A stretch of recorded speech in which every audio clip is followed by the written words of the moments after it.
todos los creyentes deben convertirse en ¿qué? En padres espirituales. ¿Por qué? Porque la primera definición de paternidad es engendrar a una persona por medio del evangelio. Alguien que no conoce a Cristo, alguien que no va a una congregación, alguien que vive una vida desordenada en el mundo, o hasta no desordenada, a veces hasta bien ordenada, pero sin Cristo, sin conexión con Dios. ¿Estamos de acuerdo? Entonces, cuando una persona la evangeliza, la reconcilia con Dios, entonces esa persona se convirtió en un hijo de Dios, engendrada por medio de ¿quién? De una persona que por medio del ministerio de la reconciliación lo trajo al reino de Dios, a la iglesia de Cristo. Entonces, ¿qué pasa aquí? Aquí pasa que ahora esa persona que evangelizó a la otra persona se convirtió en ¿qué? En papá o mamá espiritual de esa persona. ¿Aló? Y de pronto muchos de nosotros hemos engendrado hijos espirituales. ¿Y qué hacen los padres en la iglesia? Engendran un hijo y lo ven y lo abandonan. No le dan discipulado, no le dan seguimiento, no le dan acompañamiento. Usted engendró hijos y los tiró. Vayan con fuente, vayan para allá. ¿Así lo hizo usted? Si no somos capaces, aunque hay personas que tienen descorazonados que lo hacen, ¿cierto? Pero, o que los hijos se van de su cuenta por rebeldía, una de dos.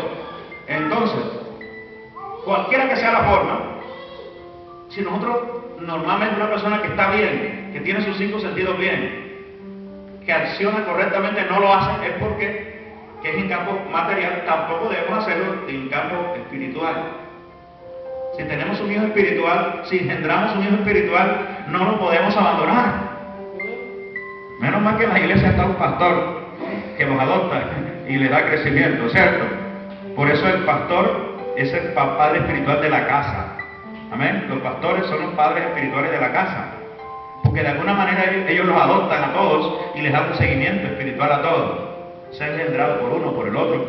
No importa quién los haya evangelizado, ese que los evangelizó es un padre porque los llevó a Cristo, pero no completó la tarea. Entonces, porque hay unas parejas de pastores en la iglesia que les ha dado ese seguimiento que esos hermanos han requerido, esos hermanos han crecido. ¿Aló?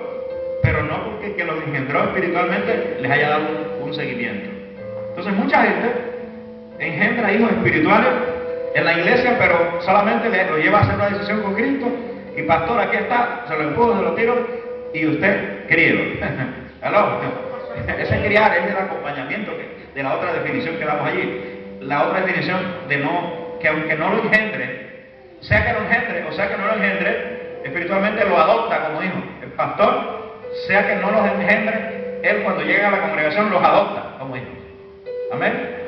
Pero los hijos deben entender que el pastor o los pastores son padres espirituales de ellos. ¿Aló? Igual los pastores también tienen que entender que ellos son padres espirituales de sus hijos en la congregación. Y cuando eso se da, entonces se da un acompañamiento permanentemente para que los hijos ¿qué? Crezcan, ya no lo físico, sino crezcan espiritualmente. O sea, usted necesita paternidad espiritual primero porque necesita estar cobijado por la casa de un padre, por la cobertura de un padre. Amén. Porque el padre, ¿qué hace de los hijos? Si viene alguien para hacerle daño, el papá no solamente le da paternidad, sino también le da cobertura. Son dos cosas muy distintas. La cobertura y la paternidad son dos cosas muy distintas. Aunque